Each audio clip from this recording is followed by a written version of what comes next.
My daughter was 2 years old and couldn't form a full sentence yet.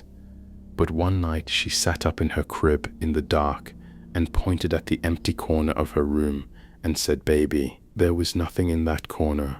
No toy, no shadow, no light, just a wall and the edge of a closet. She said it again, "Baby." Then she smiled and lay back down and closed her eyes, like whatever she had been looking at had just left. I stood in the doorway of her room and I could not move because 30 seconds before she woke up, I had heard something run down the hallway toward her room. Small footsteps, fast, the kind a child makes on hardwood in bare feet, and my daughter was the only child in this house. If you enjoy these kinds of stories, hit subscribe right now, because most of you watching aren't subscribed and you're missing new videos every single week. Also drop a like. It takes 1 second and it helps more than you think. Now let me tell you how this started. We bought our house in 2019, a 3-bedroom ranch in a suburb outside of Cleveland. Built in 1987, nothing special about it. Beige siding, 2-car garage, a backyard with a chain link fence, and a maple tree that drops leaves all over the deck every October. We bought it from an older couple who were downsizing. The house had no known history of anything unusual. No deaths, no crimes. It was just a house. My wife and I moved in with our 2-year-old daughter Lily. The first year was completely normal. We repainted the kitchen. We refinished the basement. I built a swing set in the backyard. We were happy. The house felt like ours. Then our second winter, something started. In January of 2021, I began waking up at 3 in the morning. Not every night, maybe twice a week. I'd open my eyes and feel completely alert, not groggy, not disoriented, wide awake, like someone had flipped a switch. I'd check my phone, and it was always within a few minutes of 3 a.m. I told myself it was stress. I had taken on extra work. I wasn't sleeping well in general. I accepted that and moved on. About 2 weeks into this pattern, I woke up at 3:12 and I heard something, a sound from the hallway.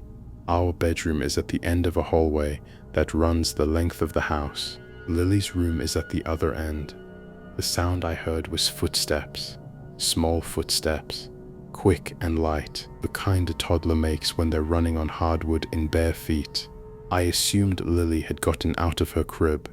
I got up and walked into the hallway. It was dark. Lily's door was closed. I opened it quietly and looked inside. She was in her crib, sound asleep, on her back, with her arms above her head, the way she always slept. I stood there watching her breathe for a minute. Then I went back to bed.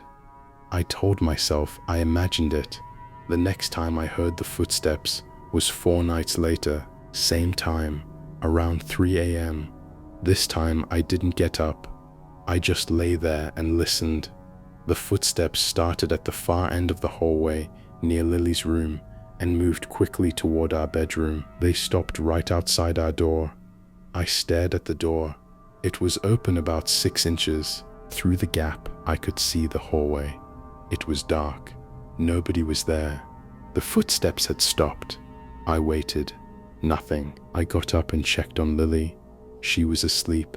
I checked the rest of the house. Empty. Over the next 3 months, the footsteps became a regular occurrence. Always at night. Always between 2:30 and 3:30. Always the same pattern. They started near Lily's room and moved down the hallway toward ours. Sometimes they stopped outside our door. Sometimes they continued past our room and faded out toward the kitchen. I started recording on my phone. I set it on the nightstand with the voice memo app running before I went to sleep. For the first 2 weeks, the recordings captured nothing. Then on the 3rd week, I caught it, clear as day. 12 seconds of small, rapid footsteps on hardwood, starting distant and getting louder. I played it for my wife the next morning. She listened to it twice without saying anything. Then she said, "It sounds like a child running." I said, "I know." She asked if I had checked on Lily during the recording. I said yes. Lily was asleep. My wife started hearing them too after that. She would wake me up, gripping my arm and whispering, "Did you hear that?" I always had. We never told anyone because we didn't know what to say. There's something running in our hallway at 3 in the morning, but it's not our daughter, and it's not an animal, and we can't see it. That's not something you tell your friends over dinner. In April of that year, the footsteps did something different. They went into Lily's room. I heard them start at the far end of the hallway as usual, but instead of coming toward our bedroom, they stopped at Lily's door. I heard the door push open. I heard the footsteps enter her room. Then silence. I was out of bed in seconds. The door was open. It had been closed when I checked it at bedtime. I looked inside. Lily was sitting up in her crib, wide awake, looking at the corner of the room near the closet, not crying, not scared, just looking. That was the moment I described at the beginning. She pointed at the corner and said, "Baby." Then she lay back down and closed her eyes. I stood in that room for a long time, looking at the corner where she had been pointing. There was nothing there, just a wall and the edge of her closet. I checked inside the closet, empty. I checked under the crib, nothing. But my daughter had been looking at something. She had pointed at it and called it baby. A 2-year-old doesn't point at an empty corner and label what she sees unless she sees something.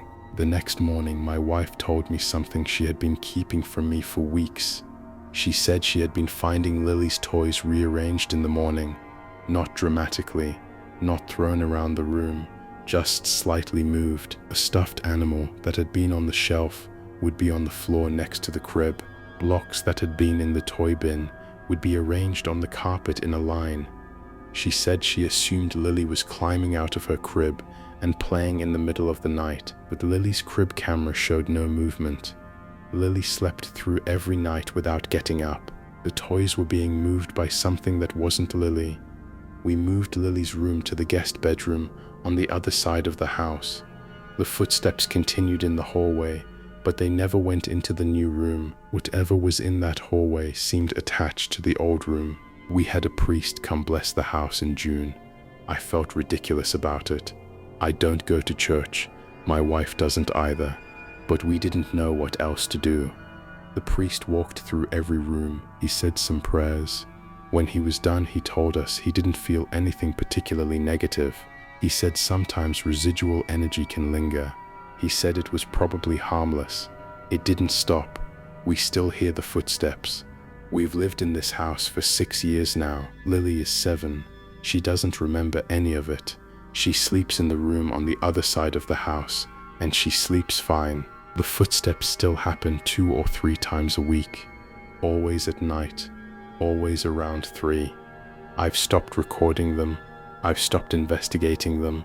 I've stopped trying to explain them. We just live with it. My wife and I don't talk about it unless one of us hears it and grabs the other's arm in the dark. Then we just lie there together listening to something run up and down our hallway that we cannot see and have never been able to explain. Sometimes I think about selling the house. Then I think about telling a buyer that something runs through the hallway at 3 a.m. and I realize I'd sound insane. So we stay. My mom died in March of 2022, pancreatic cancer. She was 61. I was 27 at the time. We were close, closer than most mothers and daughters, I think. After she died, I moved into her house to settle her affairs. She lived alone in a small 2-bedroom house in western Pennsylvania that she had owned since before I was born. I grew up in that house. Every corner of it smelled like her soap, her cooking, that specific detergent she used that I've never been able to find since. If this story is already hitting close to home, leave a comment and tell me. I read every single one. Let's keep going. The first few weeks were hard in the way everyone warns you about. I cried a lot. I didn't eat enough. I slept in her bed because it still smelled like her and I wasn't ready to let that go. Her cat Milo stayed close to me. He had been her cat for 9 years and now he was mine.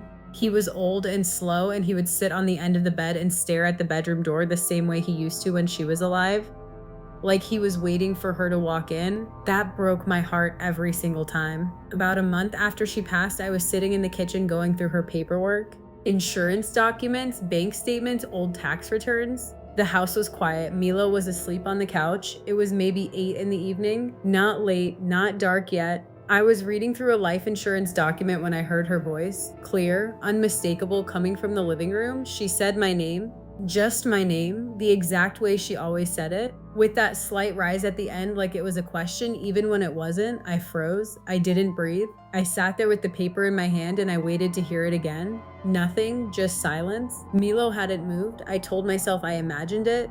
Grief does things to your brain. Auditory hallucinations are common. I had read about that. I went back to the paperwork. 3 days later, it happened again. I was in the shower. The bathroom door was closed. The water was running, and I heard her say my name, not muffled, not distant, like she was standing right outside the shower curtain. The same inflection. The same warmth. I pulled back the curtain. The bathroom was empty. The door was still closed. I stood there dripping wet, shaking for reasons I couldn't explain. I wasn't scared. That's the thing I need you to understand. I wasn't afraid of my mother's voice. I was terrified that I was losing my mind. Over the next 2 months, I heard her voice 11 times. I kept count, always my name, never anything else, never a sentence, never a warning, never a message, just my name. In her voice, in her tone, in the way that only she had ever said it. Sometimes it came from another room, sometimes it came from right behind me. Once it came from the basement while I was standing at the top of the stairs. I turned around and Milo was sitting at the bottom looking up at me, not at me, past me, at something behind me. I called my sister and told her everything. She lives in Oregon. She hadn't been back since the funeral. When I told her about the voice, she went quiet for a long time. Then she told me something that made the hair on my arm stand up. She said she had been hearing it too.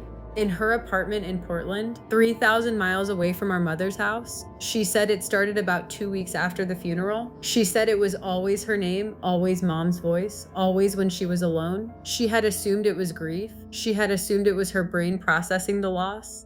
But hearing me describe the exact same experience made her realize it might be something else. The last time I heard her voice was in August of 2022, 5 months after she died. I was lying in her bed at night. Milo was at my feet. The house was dark and quiet. I was almost asleep when I heard it, but this time it wasn't my name. This time it was different.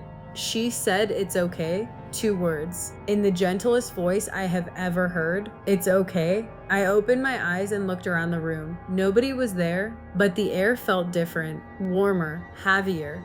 Like someone was sitting on the edge of the bed even though nobody was. Milo lifted his head and looked at the empty space next to me and started purring. He hadn't purred in months, not since she died. He purred for about 30 seconds while staring at nothing. Then he put his head back down and closed his eyes. I lay there crying quietly for a long time, not because I was scared, because I understood. She was saying goodbye. I haven't heard her voice since, not once. My sister hasn't either. We've both tried. We've sat alone in quiet rooms and waited, nothing. Whatever was there is gone now. I moved out of the house in the fall. I sold it the following spring. The new owners haven't reported anything unusual. Milo passed away last year. He was old. He went peacefully. Sometimes I wonder if he's with her now wherever she is. Sometimes I wonder if they both watch me from somewhere I can't see. And sometimes at night when the house is very quiet, I say her name out loud, just once, the way she used to say mine. And I wait, and the silence that comes back is the loneliest sound in the world. I moved into a 1-bedroom apartment in Austin, Texas in the spring of 2023. It was on the 2nd floor of a small complex, maybe 20 units total, nothing fancy. The apartment had been recently renovated. New paint, new floors, new appliances. The landlord told me the previous tenant had moved out 3 months earlier, and they had taken the opportunity to redo the interior. I asked why the previous tenant left. The landlord said he didn't renew his lease. That was it. He didn't elaborate, and I didn't push. The rent was fair, and the location was good, and I signed the lease that afternoon. For the first 2 weeks, everything was normal. Then I started noticing things. The bathroom mirror would fog up even when nobody had used the shower. Not a light fog like humidity, a thick steam fog like someone had just taken a scalding hot shower. It would appear when I walked into the bathroom in the morning, and I would stand there looking at it, thinking that doesn't make sense. The bathroom had a vent fan. The apartment was climate controlled. There was no reason for condensation to build up overnight in a room nobody had used for 8 hours. The second thing was the smell. It would come and go, a cologne, strong and specific. Not something I owned, not something I had ever smelled before. It appeared in the hallway between the bathroom and the bedroom, always in that same stretch of hallway, always at night, usually between 10 and midnight. I would walk through it on my way to bed and it would be there, dense, hanging in the air like someone had just walked past. By morning, it was always gone. The third thing was the closet. My bedroom closet had a sliding door. At night, the door would be open when I woke up. Not all the way. About 6 inches, just enough to see into the darkness inside. I started closing it before bed, pushing it all the way to the left until it clicked against the frame. Every single morning it was open 6 inches. I put a piece of tape on the frame to mark the position. The tape was undisturbed in the morning. The door hadn't been forced or pushed. It was just open, in the exact same position. Every single day. I want to be clear about something. I am not a superstitious person. I grew up in a household that did not believe in any of this. My instinct was to find a rational explanation for everything. The fog was humidity. The cologne was a neighbor's scent drifting through the vents. The closet door was a track issue. I called maintenance about the door. They came and adjusted the track. They said it was fine. That night, I closed the door. The next morning, it was open 6 inches. In June, I was at the apartment complex laundry room, and I met a woman named Sandra who lived in the unit below mine. We got to talking, and I mentioned my apartment number. Her face changed, not dramatically, just a flicker. She asked me if I was doing okay up there. I said yes and asked why she was asking. She said the previous tenant had some issues. I asked what kind of issues. She looked at me for a long moment and then said he had a breakdown. She said he started telling the neighbors that someone was living in his apartment with him, someone he couldn't see. He said whoever it was used his shower when he wasn't home. He said they wore a cologne he didn't own. He said they opened his closet door at night to watch him sleep. The neighbors thought he was losing his mind. He stopped coming out of his apartment for days at a time. Eventually, he moved out. Sandra said the last time she saw him, he was loading boxes into his car at 2 in the morning with all the lights on in the apartment. She said he looked like he hadn't slept in weeks. I stood in that laundry room and I felt my entire body go cold. Every detail she described matched what I was experiencing. The shower fog, the cologne, the closet door, the same apartment, the same events, 2 different people. Sandra saw my face and asked if I was all right. I told her I was fine. I wasn't fine. I went back upstairs and sat on my couch and stared at the closet door, which was open 6 inches. I could see the darkness inside. I walked over and looked into the closet. My clothes were hanging there. My shoes were on the floor. Everything was normal. But standing that close to the open door, I could smell it, the cologne, coming from inside the closet, from between my own clothes, as if someone had been standing in there wearing it. Recently.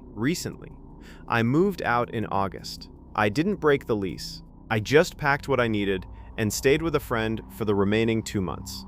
I came back once to get the rest of my stuff, and the apartment felt the same. The mirror was fogged. The cologne was in the hallway. The closet door was open. I packed everything as fast as I could, and I didn't look at the closet. I handed the keys to the landlord and left. A few months later, I looked up the apartment on the rental listing site. It was available again. The listing said recently renovated. It had new photos, the same apartment, same layout, same closet with the sliding door. In one of the photos, you can see the bedroom. The closet door is open, about 6 inches. I don't know if the photographer left it that way. I don't know if the landlord staged the room that way. But I know that when I lived there, I closed that door every single night, and every single morning it was open. And the man who lived there before me experienced the same thing. And whoever moves in next will probably experience it too. And the landlord will probably tell them the same thing he told me. The previous tenant didn't renew his lease, as if that explains anything. As if that even begins to cover what is waiting in that apartment for the next person who thinks new paint and new floors mean a fresh start. Those were 3 true paranormal stories from people who had no reason to believe in anything beyond what they could see and touch until their own experience changed that. If you made it to the end, I want to hear from you. Drop a comment and tell me which story stuck with you. And if you've had your own experience with something you can't explain, leave it in the comments. The most unsettling ones will be featured in a future video. Subscribe if you haven't already. New stories every week. Share this with someone who says they don't believe in ghosts. Let them listen to these 3 stories and then ask them again. Stay safe, keep the lights on. And if you hear someone say your name in an empty room, don't ignore it. It might be the last time they say it.